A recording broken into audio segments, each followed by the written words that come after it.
Welcome to Wild Bill's Garage, Spring 2017 edition. Spring is coming even though we're sitting in a foot of snow. If you're planning on going north up through British Columbia, Alaska, perhaps Prudhoe Bay, perhaps the Dempster, we're going to do a little mapping in that general direction as my wife and I have been up these Alaska highways for decades and done them more times than many human beings you're going to meet.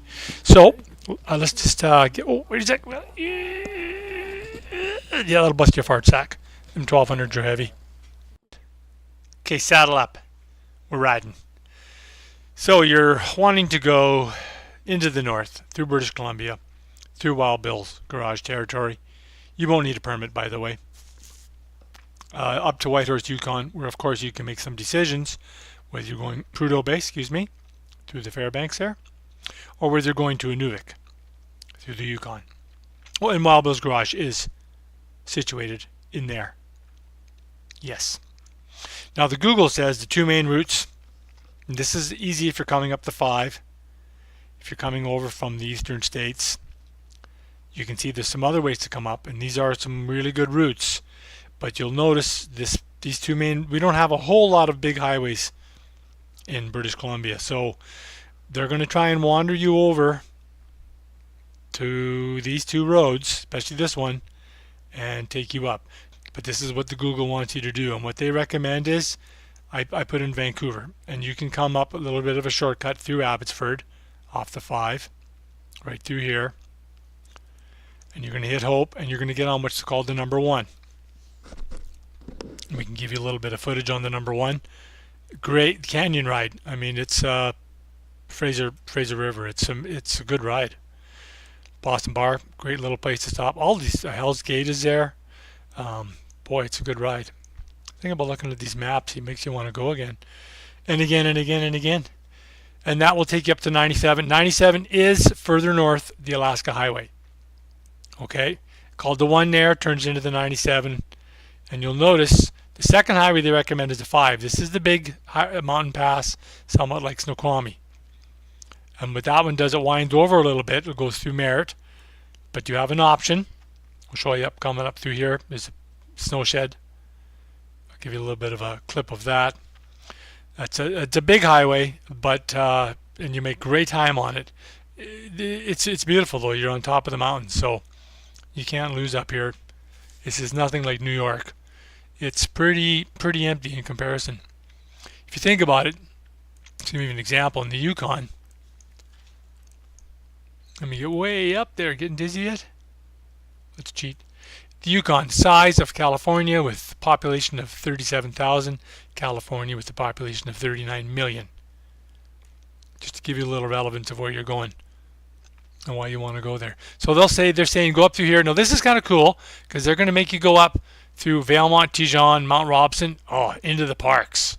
Yeah, Miette Hot Springs. Oh, that is, like I said before, I nearly died there once, and it wasn't a motorcycle thing. It's my health. But either way, what a great place to go for any reason, for whatever reason, if you're exiting or just visiting. And they're gonna want then this Highway 40. Oh my God, that's a tremendous road. That's a tremendous road up to Grand Prairie, and you're all gonna end up to Dawson Creek. Now, see, they give you the shortcut here to Chetwynd, and then they go up to Hudson's Hope, and that's kind of okay. It's a nice road. All these roads are good, but I would go over to Dawson Creek, mile 0, and get back. That's mile 0 of the Alaska Highway. If you're going to go north, you want to be on mile 0 of the Alaska Highway. This is like 45 minutes. Why Google does you that shortcut? They're just trying to save you time, I guess. I don't know. I'm not going to argue with them. My daughter's phoned them and argued with them, and it's got her absolutely nowhere. So Dawson Creek, that's mile 0. Okay, and I can show you some of this Highway 40 through here. This is a cool road too. Most of Alberta, if you're coming up through Alberta, you're going to find is flat and windy. But Alberta does have, really, I think, the jewel of Alberta, and it's not the tar sands, as many people believe. It's these parks. These parks, Banff National Park, Jasper National Park. I mean, and you can get to them many ways. So that's going to be part 1. This is what the Google recommends.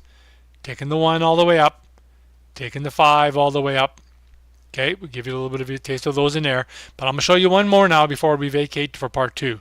And that is, if you're going to be in Vancouver, go up to 99 Squamish, give you a little video of that, Garibaldi, to Whistler, where the 2010 Olympics were, and what an amazing Olympics. I was running heavy record in those days, and it was a busy time. We had a great time. And that will take you can wander that 99, which is just an amazing road. I mean, we're talking like 20-kilometer corners. It's like so good. People ride up there for something to do. And hotter than crap in the summertime. We're talking 40 degrees Celsius. And that again takes you back over to the 97. So that's a secondary route through there. So let's back up a little bit here. Google didn't show us that one. They just gave you these two options when you first asked to go from Vancouver to Inuvik. Okay, now in the next part of this video, what I'm going to do is going to go through and show you if you're coming through Oroville or if you're coming through the 395. This is the 95 too. Any of these will come up. But the moment you get into Alberta, look at this Rockies. See the texture? Flat, flat, flat, flat. Beautiful. Riding is riding. But the mountainous terrain of British Columbia is what you're looking for, okay? And we got it.